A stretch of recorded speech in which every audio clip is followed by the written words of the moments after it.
Agora, Ronaldo, o assunto que realmente domina as conversas desde ontem à noite é o vídeo postado pelo Daniel Silveira, do PSL do Rio de Janeiro, e a prisão ordenada pelo ministro Alexandre de Moraes, prisão em flagrante do deputado. A Polícia Federal prendeu o deputado ontem, ele está preso. A Câmara se reúne hoje porque a Câmara pode derrubar a prisão, e o Supremo também se reúne para votar uma decisão colegiada. Como é que você vê esse imbróglio, hein, Ronaldo? Olha, Paulo, para mim foi um erro imperdoável, do ponto de vista jurídico, do ponto de vista institucional.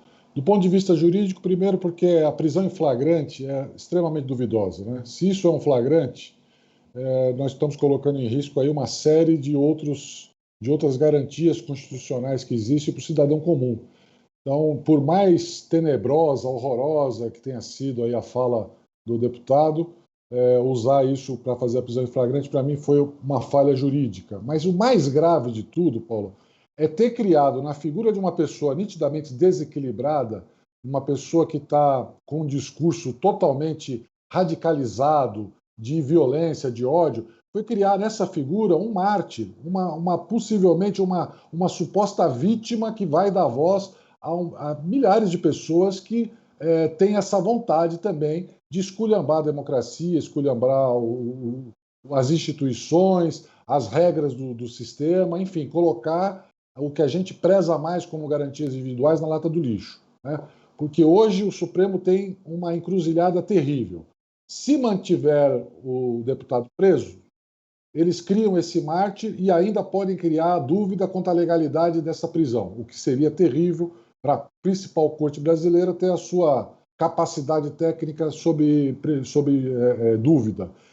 Se solta, aí a avacalhação é geral, porque todo mundo pode falar o que quiser, pode ofender os ministros da principal corte, pode pisar na Constituição, cuspir no judiciário, que não acontece nada. Então veja que situação absurdamente desnecessária. É preciso que as pessoas entendam, Paulo, que há uma diferença gritante entre o Supremo Tribunal Federal, instituição, pilar da democracia, porque é o que sustenta o Poder Judiciário, e não há democracia sem Poder Judiciário, né? E as figuras hoje, os membros do Poder Judiciário que estão no STF, os ministros que são temporários, não são permanentes como a instituição. Embora eles sejam vitalícios, eles podem perder o cargo, eles podem abandonar a função e chega uma hora que eles têm que se desligar automaticamente. Nós não podemos permitir que a instituição STF seja agredida, porque isso é uma agressão à democracia. Então você tem direito à opinião quanto às falhas que os ministros cometem. Isso é justo, é legítimo, é correto, e qualquer tentativa de impedir as pessoas de se manifestarem contrariamente às decisões dos ministros é um ato de censura, e nós não podemos tolerar censura. O que aconteceu nesse episódio foi um pouco diferente. O deputado passou dos limites. E sabe por que ele passou dos limites? Porque ele está se fiando na imunidade parlamentar, que é uma vitória da democracia. O deputado precisa lembrar que a imunidade é uma conquista do regime democrático, que não existia na época do regime militar que ele defende, não existia na época do AI-5 que ele defende. Ele só pode falar esse monte de coisa que ele falou hoje, né, nesse vídeo, porque nós vivemos numa democracia, senão ele já tinha sido preso sem direito à defesa, sem direito à votação, sem direito a coisa nenhuma. Então a gente precisa explicar isso para as pessoas, né? Esse direito que nós exigimos de não à censura, de não à prisão ilegal, é um direito da democracia. Tá? O sujeito usa a democracia para falar o que quer e depois não quer destruir a democracia dizendo que o regime militar é melhor e que o judiciário não vale nada no Brasil. Então esse é um conflito que nós precisamos aprender a desmistificar, desconstruir.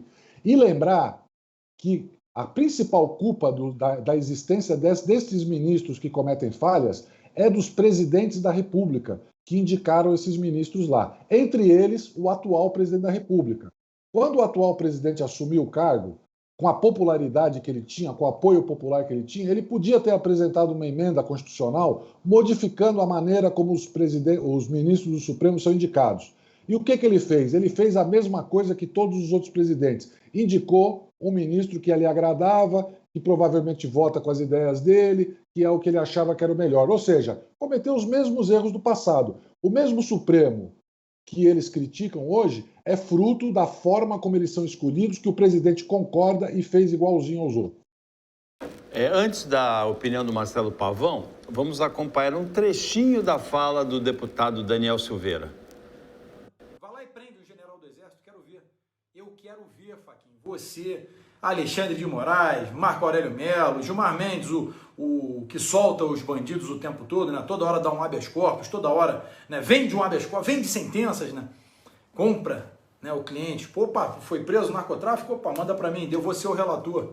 Tendo ou não a suspeição, desrespeitando o seu regimento interno, dessa supreminha aí, que de suprema nada tem, ignóbeis, é o que vocês são. Principalmente você, Fachin. Você integra, tipo assim, a nata do STF, certo? Eu só quero um ministro cassado, é tudo que eu quero. Um ministro cassado. Para os outros 10 idiotas pensarem, pô, não sou mais intocável, é melhor. Ô Paulo, eu concordo com o que o Ronaldo falou. Sabe o que me vem à cabeça esse caso? Sabe aquele personagem da escolinha do professor Raimundo, que era do Grande Otelo? Tipo, fala, mas fala diferente? Então, chegaram para ele e falaram assim, você não está bem com o Bolsonaro, então faz um videozinho para atacar o STF, que o chefe vai gostar. Aí, ele só que fala diferente, ele foi lá e fez. Aí aquele falhou, sabe? Falhou. Ele veio falando um monte de besteira. São 19 minutos e 12 segundos intermináveis de um vídeo cheio de imbecilidades. Só que eu, sinceramente, eu não vejo essa prioridade, essa necessidade da prisão do deputado. Eu vejo o seguinte, até pelo trecho que apareceu, ele fala que o ministro Gilmar Mendes vende sentença, ele fala que o Alexandre de Moraes é advogado do PCC, ele fala de diversos ali, ele só elogia o Fux, que ele fala que o Fux é o único que ele respeita. Ele insinua até que o ministro Barroso, ele insinua até uma questão de sexualidade ao ministro Luiz Carlos Barroso. Então, assim, ele fala um monte de bobeiras que merecem, sim, receber um processo, merece ser averiguado na justiça. Agora, a prisão em flagrante e até o que o Alexandre de Moraes fundamenta é aquilo que a gente conversava antes do programa, quer dizer, ele é preso por enaltecer uma ordem, um decreto, um ato da ditadura, mas ele foi preso com base numa regra estabelecida para a ditadura. Então, assim, o Supremo e a Câmara Federal, eles estão com uma batata muito grande, porque se o Supremo Plenário provavelmente vai manter a prisão e vai determinar o plenário da Câmara que decida. Se a Câmara mantiver a prisão, então isso vai significar quase como um cala-boca aos deputados, como o Ronaldo falou. Se ele for libertado, vai sugerir ao STF, ou seja, abram a porteira, passem a boiada, porque o STF vai tomar porrada e não vai nada acontecer. Então é uma situação delicada, é uma situação que aparentemente é uma bobeira, mas não é, tá? Não nos esqueçamos que a deputada Flor de Lis, acusada de ser mandante do assassinato do marido, tá com tornozeleira, ela e outros deputados, no plenário da Câmara. Então, assim, é aquilo exatamente o que o Ronaldo falou. Enquanto não houver uma mudança do sistema, nós continuaremos a ter no Supremo Tribunal Federal os amigos do rei e nós vamos continuar tendo legisladores criminosos. Então, Paulo, a Câmara está com um problema sério, dificilmente, juridicamente, se sustenta a prisão do deputado. Juridicamente, eu não vejo como sustenta, porque ele pode ter ofendido, ele pode ter tudo. A lei determina, poderia ser dado 24 horas para ele se esclarecer. Foi determinada a prisão em flagrante. Então, é aquela tal coisa, foi dada a pena máxima a um parlamentar.